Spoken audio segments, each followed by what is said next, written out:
Howdy folks, welcome back to the Red Pearls of Borneo. Things are really getting filled in and everybody's dying. Of course they are.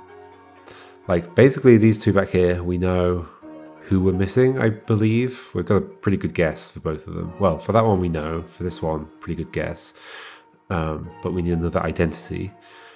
For these over here, I think we just need to keep following where we're at currently, and so we're in the study right now. There's an interesting thing to note here. I guess this game could never do a twist, which is like, oh, this person is actually this other person, because we already know that everybody else is assigned. We can't say, oh, it turns out the shaman is actually Edward or whatever, because no, Edward's assigned somewhere else. Unless the game suddenly breaks its own rules and allows you to assign somebody to multiple places. I suppose it could... no. Yeah, I don't know. Anyway, let's continue reading from the study here. Edward Bonfire and Ludwig Harris slide into the studies. They slide in. Makes it sound like they're like, I don't know, like dancing. They stop short at the sight of Jeremiah Goodwill's body on the floor. Jerry? Edward Bonfire falls to his knees, dropping the croquet mallet, checking his friend. He looks up, confused and devastated. He's dead. And it's got nothing to do with any of the invasions that are happening.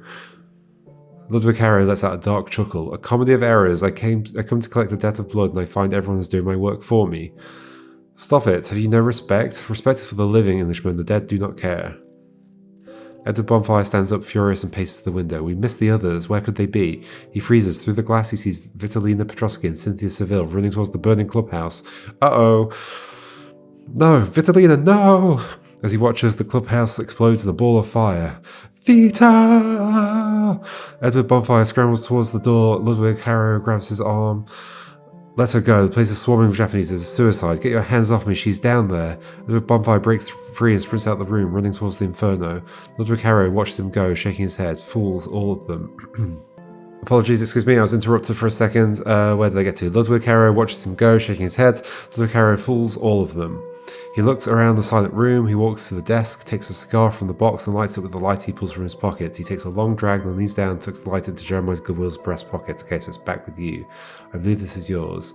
Ludwig Harrow turns and walks out into the night, vanishing into the shadows. His aura leaves the plantation. This is the last time Ludwig Harrow was here. He cannot be felt after that anymore. Okay.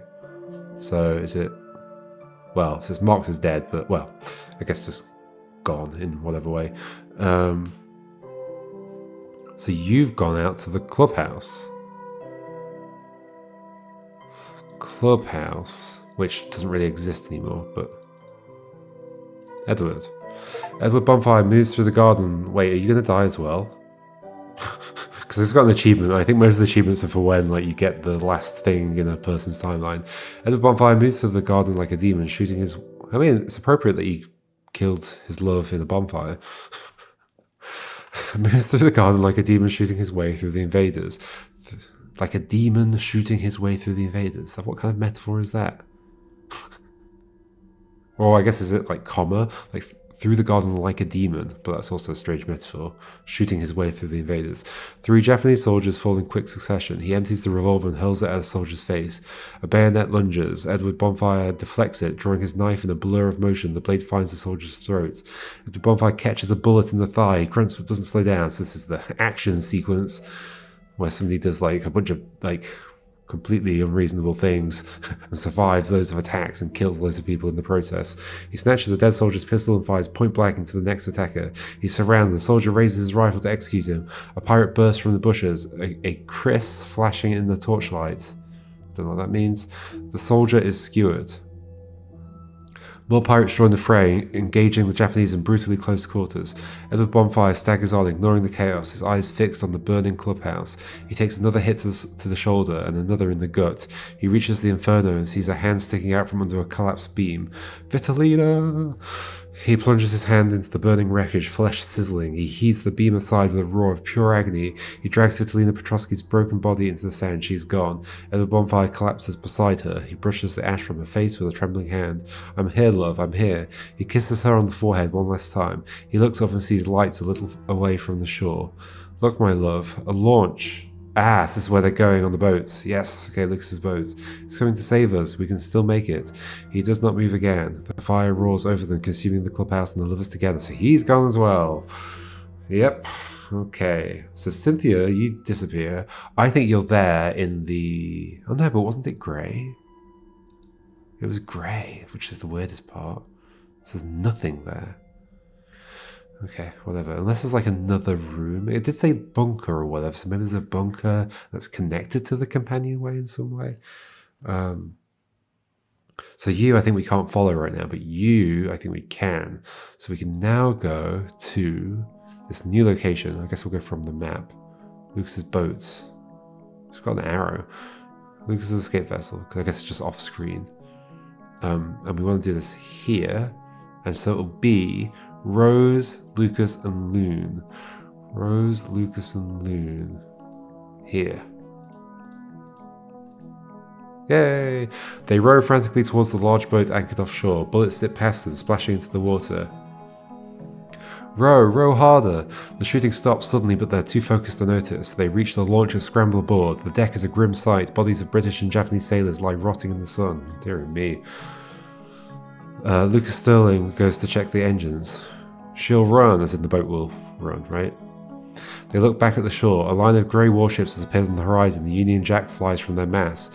I cannot believe it. The Navy, they're here. Too late for the plantation, but just in time to give the Japanese a bloody nose. Loon Goodwill stands at the stern, watching the smoke rise from her home. Lucas Sterling, do you want to go back?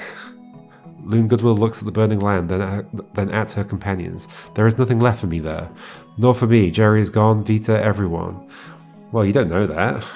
I guess you know... Do you know about Vita? I don't think you do. So you're just assuming they're all dead. It's like, well, we can't save them. Then we go. I have contacts in London. We can start fresh. New names, new lives. So they're going to London, which is convenient for the brother that sent this letter. It's going to be Lucas. It's going to be Lucas pretending to be a brother. And he wants to know something. He wants to understand something about what's gone on. Maybe. That he doesn't know. Not sure. Lucas Sterling guns the engines, and the boat turns towards the open sea. Guns the engines? Is that a phrase? Boat turns towards the open sea, leaving the nightmare of Goodwill Plantation behind. So Loon made it out of the plantation alive. I need to let Mr. Goodwill know as soon as possible. Okay. Although I do think there is still more to discover about what happened at the plantation and why. Maybe I can find some clues as to where they went to from here. Okay. Do you think there's still more to discover about what happened at the plantation and why? Maybe we can find some more clues as to where they went from here. But are you doing a like Obra Dinn thing where like this ends the game, but like I could do other stuff? Or do I just click that? I think I can just click that, right? It should be fine.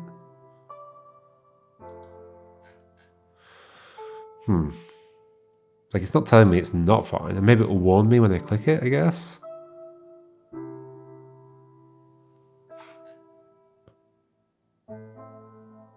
So we don't have the shamans, the main thing. Oh, we don't know what's going on here. And we don't have any items that Cynthia has. I guess I'll click this. Final reports. Unlock the final reports, okay. And the achievement was called More to Discover. Okay, 15th of April 1948, London. Mr. Goodwill, I've concluded my investigation into the events at Goodwill Plantation. The truth is stranger than the official reports suggested. Your father Jeremiah did pass away on that night. It was not the Japanese who killed him, nor was it the curse of the pearls and the green mist. It was desperation and misguided occultist beliefs. I like how this is such a short letter. After everything we've learnt. However, I have life-changing news for you. Your sister Loon did not perish in the fires as the colonial records state. My visions show her escaping the island on a boat with your father's second wife Rose and a man named Lucas Sterling. They made it to safety. She could be alive, Mr. Goodwill. They were attempting to escape back to England under a new identity. Why a new identity? She chose to leave that life behind, but I want to believe she survived. I hope you find her, Delphine. Oh, complete investigation. So that must end things, right? But you're saying I'm supposed to figure out something else here. I need the shaman's name. Oh dear. Oh dear, we've got to figure out what's going on here. Like, what happened to you after this? She's descended into the dark. Well, I know who this belongs to, but I don't have them. Unless Cynthia was the shaman all along. That doesn't make any sense.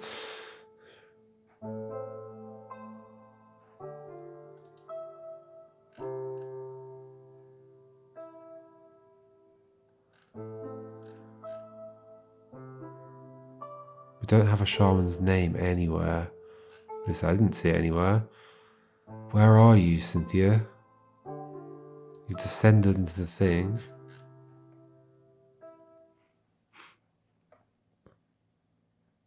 The lock is already opened. So that key has been used, I guess.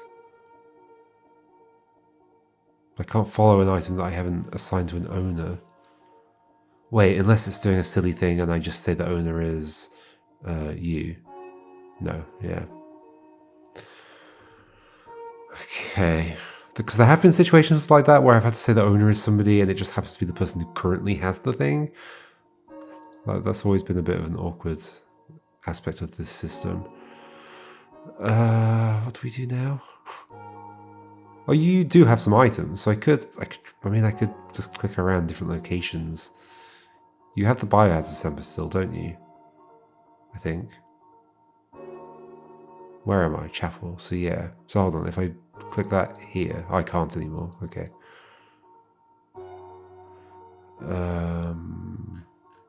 Where else could you have gone? So you're not here, because it's grey. I mean, it leads to the clubhouse. I know that much, I guess. Nothing happened in this area. It also leads to the boathouse, isn't it? Isn't that the two places it leads? The boathouse is done.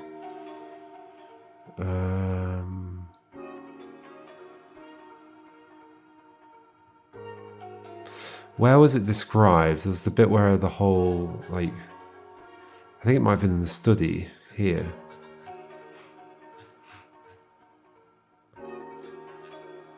This is when the attack starts happening and they're like, okay, we have to escape. I was in the haze when I saw her dealing with their captain, but it's all falling into place now. I say we try and get to the boathouse and reach my launch. It's a grisly sight, but probably our only way out at this stage. We can get to the boathouse undetected by taking the secret companionway to the chapel. Why would you go to the chapel? I guess the chapel is in that direction, actually. It begins behind the paneling in the clubhouse, but we'll need to find a way from the library. So, clubhouse is connected to the chapel. The key's from the library. And the key was already taken, yes. Who took the key? Because, yeah, when they went to the library, here.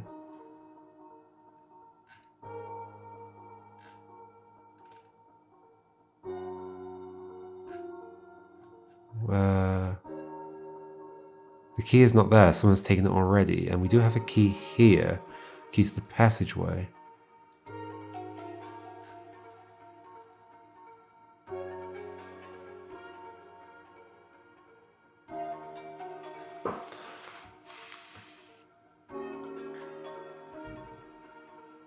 And the key is in that scene, right? Like, we do know what that is partially, don't we? It's a...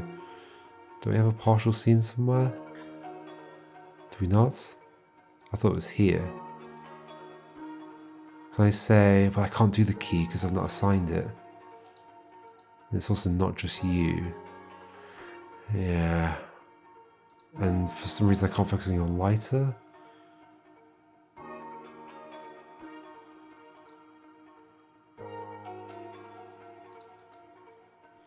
And you don't get the key until then anyway. I can't assign the key to somebody that I don't know by name. Who's the body that's here? Who's dead at this point? And, like, I'm assuming it's the shaman, but maybe it's not. Ace is dead, but Ace is with Dieter, and Dieter shows up at the next scene. with a body. So like it's definitely not her key. I mean, I'll try it, but it's definitely not. Yeah. It's the shaman's key, right? Isn't it? But I can't assign to the shaman without a name.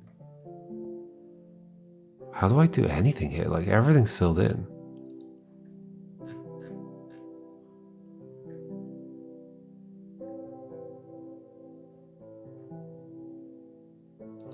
Have I still not assigned the binoculars to anybody? No. Shall I guess that like it could be you? Yeah, it's you. Alright. Don't think it's gonna help me in any way at all.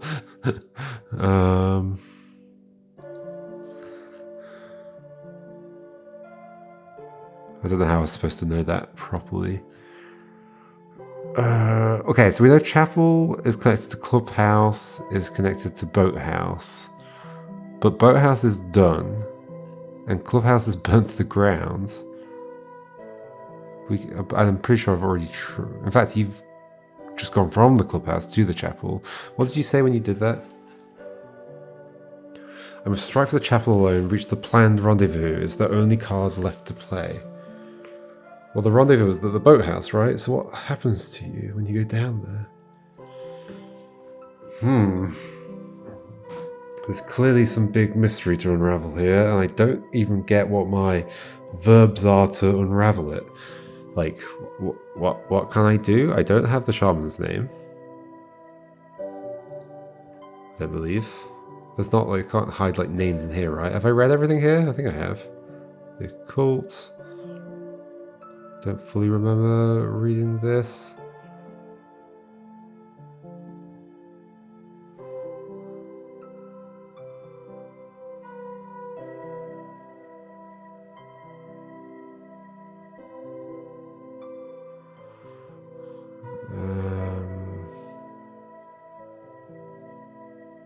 Shaman.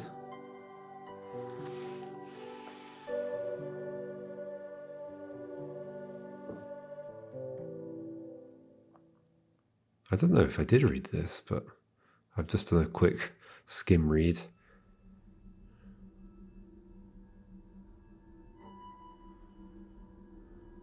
There isn't clickable stuff in this, so it's never going to affect anything. Land Below the Wind, we definitely read those. Pearls, yeah, I think I read everything. I mean, maybe we read this in detail. By 1941, Borneo contained a rich spiritual landscape in which illness, misfortune, and the jungle itself were often interpreted through unseen forces. Indigenous and Malay beliefs coexisted with modern medicine, while Europeans who were unfamiliar with local cosmologies interpreted these traditions through a lens of fear and misunderstanding. Europeans did not genuinely believe these things in the same way locals did. They feared that locals believed them. Here are the occult beliefs, the feared cults, and the methods of curing curses in interwar Borneo. The deadly cults people feared were a mix of ancient indigenous traditions and secretive criminal organizations. There were the headhunters, also known as the cult of the trophy. The British under the Brooke Rajas in Sarawak and the Chartered Company in the north had mostly suppressed headhunting. However, it is widely believed that the spirit of the head was still hungry. In times of drought or epidemic, rumors would fly that Dayaks were preparing to take a head to appease the spirits. Okay. To the Europeans, the Chinese secret societies were the most dangerous cults. They were primarily criminal organizations, not mystical cults, but they did partake in blood rituals. Societies like the Ji Hin or Hai San used occult initiation rituals like drinking wine mixed with the blood of a sacrificed animal called blood wine, crawling under swords of heaven, and swearing death oaths. They weren't just criminal, they believed they had spiritual protection that made them immune to bullets. And then there was the Orang Bunian. These are the legendary race of hidden people, or some thought elves. It wasn't a cult of humans, but a belief that if you stumbled into their village in the jungle, you'd be taken and never return. People feared being kidnapped by them, but they were seen as refined and morally strict beings. If someone died mysteriously on a plantation, the locals rarely blamed germs, they blamed specific entities. The Pontianak, the most feared spirit in Borneo, the ghost of a woman who died in childbirth, who was said to manifest as a beautiful woman in white who eviscerated men with long claws. The scent of frangipani flowers in the jungle at night was a sign she was near. The Penangalan, a terrifying creature consisting of a floating female head with its stomach and entrails dangling beneath it. Oh, lovely. It flew through the night looking for the blood of infants. People would hang thorny hibiscus branches around their windows because the creature's trailing organs would get snagged on the thorns. Oof. Curses were a weapon used by the locals against the powerful. A plantation owner who was too cruel to his labourers might find himself the victim of a hex. The tuju, a shaman could send an object like a needle or even a lock of hair into a victim's body through the air. The victim would suddenly fall ill with the shakes and Western doctors would find nothing wrong. The love hex, used to make a man fall in love with a local woman, usually involved slipping a potion that included a drop of blood into his evening drink. The pelicit, a spirit bound to a grasshopper, a witch would send the grasshopper to enter a house, and once inside it would cause the inhabitants to waste away or go insane. If a young man believed he was cursed, he would seek out a Malay shaman. The shaman would use a bundle of specific leaves to sweep the invisible darkness off the victim's skin. The victim would be washed in water filled with limes and flower petals. The acidity of the lime was believed to burn away the spiritual impurity of the curse. Once cured, the victim would be given an amulet to wear. For a British man, this might be a tiny piece of parchment with a prayer sewn into the leather pouch and worn around the neck. There was also a common technique where a raw egg was rubbed over the victim's body. When the egg was cracked open, if the yolk was black and contained a needle, it meant the curse had been successfully pulled into the egg. Okay, that's not helped me, but sure, interesting stuff. I mean, I guess we also know that we haven't, because they go fully grey when we've done all the location, or every activity in a location. So wait, so how is there still like all this stuff to say happened in Bones Room? Who went to Bones Room?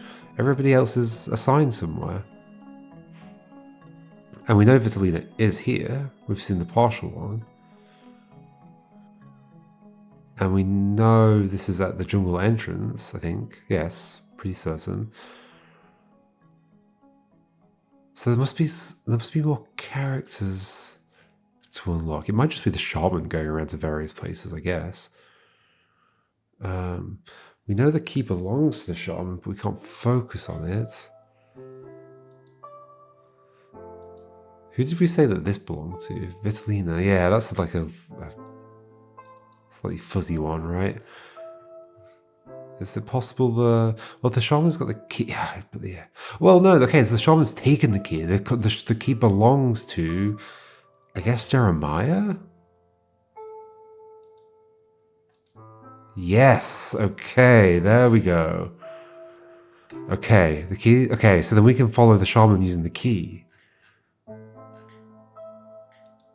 Interesting. That implies, oh, okay, this is cool.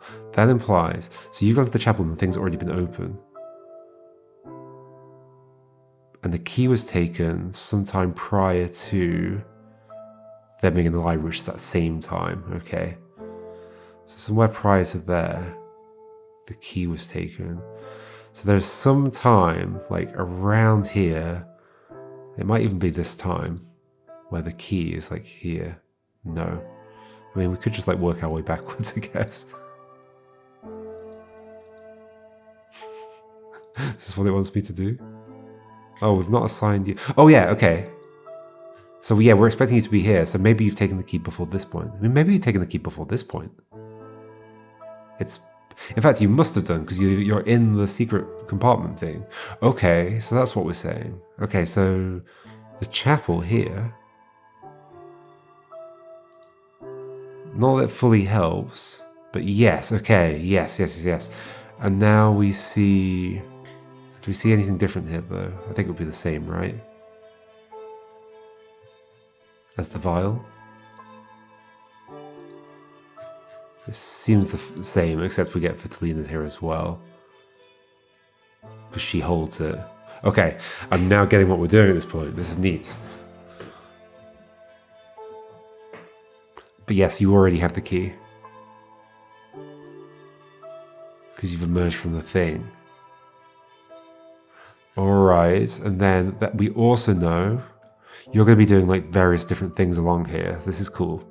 This is cool. So jungle entrance, I think here we can do this. Yep. Okay, the shaman catches up to little Kara at the edge of the jungle. The shaman, Harrow, belay that. This cannot be the design the Rajas intended. The plantation will be utterly worthless if you put it to the torch. The oysters, but the pearls, they are worthless. The pearls are tainted. Rust, it's just rust. Okay, so that's you learning that the red problem is just rust, I guess. The shaman steps back as he realizes the mistake he's made in running up here. You're with the triads?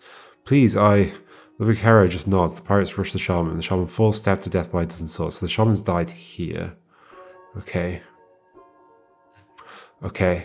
I wonder if we never actually unlock the shaman as a person. We just follow them via the key. Do we know where you've come from? Catches up. Does that imply that you followed Ludwig from the... So you must have been at the railway tracks. Yes, okay. But do we have a... Ooh, we here then? Key to the passageway? Yep. Partial echo from key to the passageway. The heat is intense as the shaman arrives at the railway. The fire is already spreading fast, consuming the dry grass all around. You fool, you bloodthirsty fool. Why are you destroying everything? Anger replaces fear. The shaman steps out from the smoke and heads in Ludwig Harrow's direction. He's intense. So where have you come from? I'm like working backwards. Well, I don't know where you would have arrived from, is the trouble here. You've arrived at the railway. I guess you saw it burning.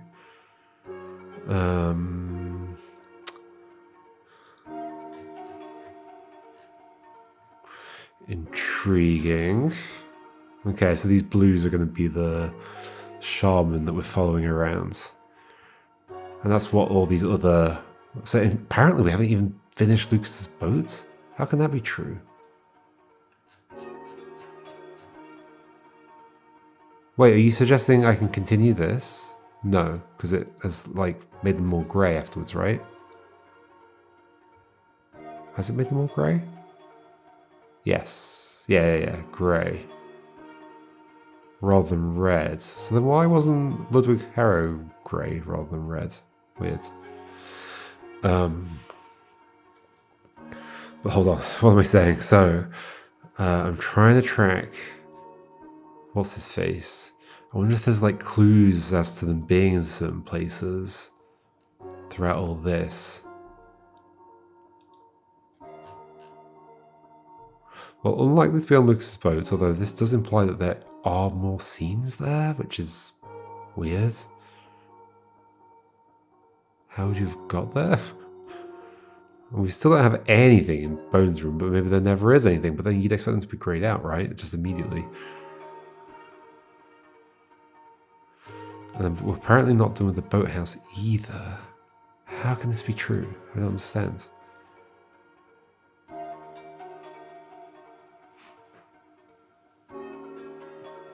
So we've seen partial things for here and here. Hold on. Oh, from this scene, didn't you go down back under the ground? Under the chapel. But we don't have like an under the chapel. But maybe this works? Sorry, for the next hour. It does. So why doesn't that work for What's-Her-Face later on? Shaman is rummaging through some crates in the darkness of the secret companionway. Where is it? They said the rations were stored here. The shaman strikes a match to light a candle. The sudden flare illuminates the shaman's face and reflects it in an old mirror on the wall. For a split second, a ghost image... Oh my gosh, this is where we get your picture. That image in the mirror. Okay, we've got you. It was faint, but the psychic imprint is undeniable. The sheer intensity of the flash left a mark on the ether. It's strong enough. With this anchor, I can track him. I can feel his movements through the plantation now. Okay.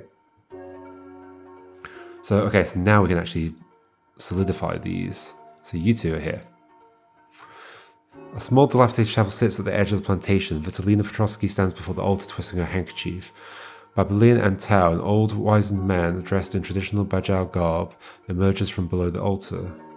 So I think we've read this, right? Both sides of it. Oh, actually, maybe not this bit. Have you found the answer, Babylin? My husband really believes in you. Please tell me you can help. We've read that stuff. Jeremiah, but how? I guess I should read the whole thing. A dark shadow clings to him, a spirit of greed and despair, bleeds into everything he touches. The pearls, they are but tears of the infected sea. Can it be stopped? Can you lift it? I cannot. The spirits of the deep offer a bargain. The water is blessed by the sea spirits who will cleanse the shadow from his soul. He must drink of it. One draught and the curse will lift. The pearls will clear. He said, it looks dangerous. The cut for the soul is often bitter to the tongue. Bitter to the tongue. Trust in the old ways, men, Petrovsky. Give it to him tonight before the moon rises. Okay, so then we can follow you to here.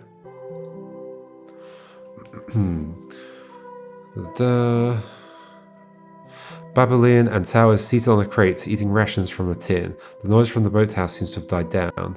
Finally, peace. He wipes his mouth and stands up. Let's see what the spirits have stirred up with this visit. Babylon and Tao makes his way out of his hiding place discreetly. Okay, but where to? Oh, into the boathouse. Are you below the boathouse right now? Maybe. Because it sounds like you could hear what was going on. Yeah, okay, so boathouse next for you. Yep. Babylon and Tao, so there's going to be this whole thing where you were like sneaking into these rooms while everybody else is doing other stuff, which is a very cute way to end this. Babylon and Tao stands on the jetty of the boathouse, shielding his eyes from the sun. He checks the bindings of a small wooden raft bobbing in the water. Curious, where did you come from? He looks out to the sea and spots a shape on the horizon. Lucas's boat. A launch anchored so far out, this is all very queer. He makes a decision. Babylon and Tao moors the raft and begins to paddle out towards the launch. Okay, that explains why there's more scenes there. So we're going to jump to Lucas's boat. Babylon and Tao climbs. Oh, my instincts tell me yep, that's fine. On the deck of the Lucas's boat from the raft, the scene is grisly. Several Japanese soldiers and Royal Navy officers lie dead on the deck. What the hell happened here? He steps over a fallen soldier and finds a report clutched in his hands. Okay, Project Mist report. Babylon and Tao glances at it, his eyes widening. He pockets the report. I must return. I don't think I'll find much else here. He climbs back down to the raft and paddles back towards the boathouse. Okay, it's going to be quite easy to figure out exactly where you were, right? This might be the boathouse done. We'll look at that reports. I guess we'll do it now. Oh yeah, these also get, oh yeah, these are the things that get marked. I think that'd be nice for the glossary as well, but maybe that has been added, but it doesn't by default add them for somebody who's already been playing the game or something. Project Mist report. Top secret. Intelligence report subject to the Mist. Origin unconfirmed. Suspected chemical trial by IJN unit off the coast. Affects rapid necrosis of marine life. Mild hallucinations in humans in small doses. So it's possible stuff we've been seeing aren't even true. Death from longer exposure. The Mist is a weapons test. Sample has been acquired. Okay, I don't know if that's telling us anything new really. Okay, you're back at the boathouse. Yep, boathouse is done. Babylon and Tao secures the raft to the jetty. An explosion echoes from the direction of the clubhouse. He watches as smoke billows into the sky, and tiny figures scatter in panic, running to the building. Right, this is the first explosion, which was not too much. Utter chaos. They run like headless chickens, even that fool Kenan, the so-called head Jaga. Yeah. The bunker leads straight to the clubhouse through the passage. They will be too busy running to watch the shadows. Bunker leads straight to the bunker leads straight to the clubhouse through the passage. There'll be two. So the bunker's going to be a location, I think, and that's where what's her face is going to be. I can make it there, take a look around, and remain undetected. Okay, so clubhouse, or not. The bunker leads straight to the clubhouse through the passage. I don't have a bunker. Oh, but maybe it's secret companionway first. Yep. Babylon and Tao navigates the concrete bunker, that's this done, and enters the secret companionway passage. I guess the bunker's under the boathouse then. Okay. The air is stale and the tunnel is very narrow, so tight. He presses on, the walls closing in with every step. Finally reaches the end, he locates the hidden latch. With a soft click, he slides open the panel that leads into the clubhouse. Okay, so then you're in the clubhouse. This is cute. Babylon and Tao steps out from behind the panel into the ruined clubhouse. He surveys the smoking debris. I think it'd be fun if... Because, like, Kenan was in the clubhouse a moment ago.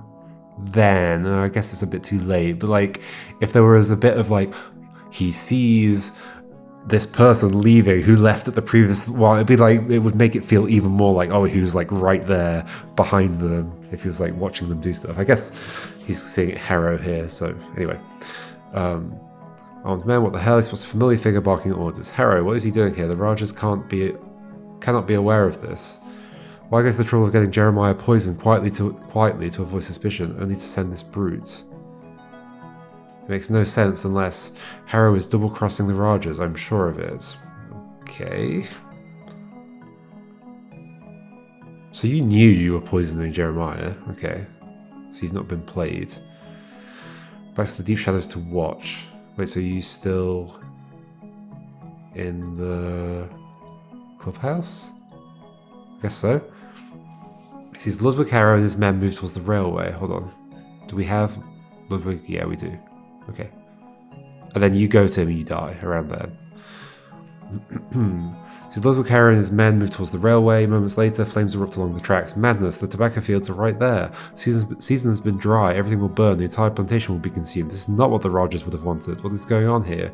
Realizing the danger, Babylonian Antal breaks cover, he rushes towards the spreading fire. So that's the scene we've already seen, right? At the railway, yep, but we haven't seen it in full detail. The heat is intense as Babylonian and Tao arrives at the railway. The fire is already spreading fast, consuming the dry grass all around. He spots Ludwig Harrow heading back to the jungle, a torch still in his hand. Whispering, you fool, you bloodthirsty fool, why are you destroying everything? Anger replaces fear. Babylonian and Tao steps out from the smoke and heads in Ludwig Harrow's direction. Okay, we had basically read all of that before. So then you two are here and you die. No. Wait, what? Oh, sorry, wrong location. Jungle entrance. Here. Okay, what happened to the pearls? The truth is revealed, is what the achievement's telling me, so I guess I'm about to learn something. Babylonian Antal catches up to Ludwig Harrow at the edge of the jungle. Harrow, belay that. This cannot be the design the Rogers intended. The plantation will be utterly worthless if you put it to the torch. Ludwig Harrow turns slowly. He laughs. The Rogers? I'm in the pocket of the Triads, you witless simpleton. They don't care about the plantation. They just want to take over the oyster farm. The oysters? But the pearls? They are worthless. The pearls are tainted. You're just as much of an idiot as the rest of them. There's nothing wrong with the pearls. Bone is too cheap to buy new cages. He's using the old iron ones from the 20s. They are rusting in the water and staining the pearls. That red swirl? It's nothing but common corrosion bleeding into the nacre. It's pathetic, really. Rust? It's just rust. Babylonian Antal steps back as he realizes the mistake he's made in running up here. You're with the Triads? He tries to back away, but the other pirates have surrounded him in the gloom. Please, Ludwig Harrow just nods. The pirates rush Babylonian Antal. Babylonian Antal falls, stabbed to death by a dozen swords. So that's you done now. Yep. In fact, we got all of your stuff all in one go. Wait, what's left then? There's just you. What's going on with Cynthia? I'm so confused. Where could you have ended up? You went into the thing. In fact, like, we've got so many more rooms covered, completed now. So, Cynthia, you went down into the thing. You didn't go to the boathouse. You didn't go to the clubhouse. You didn't go into the companionway. So what did you do?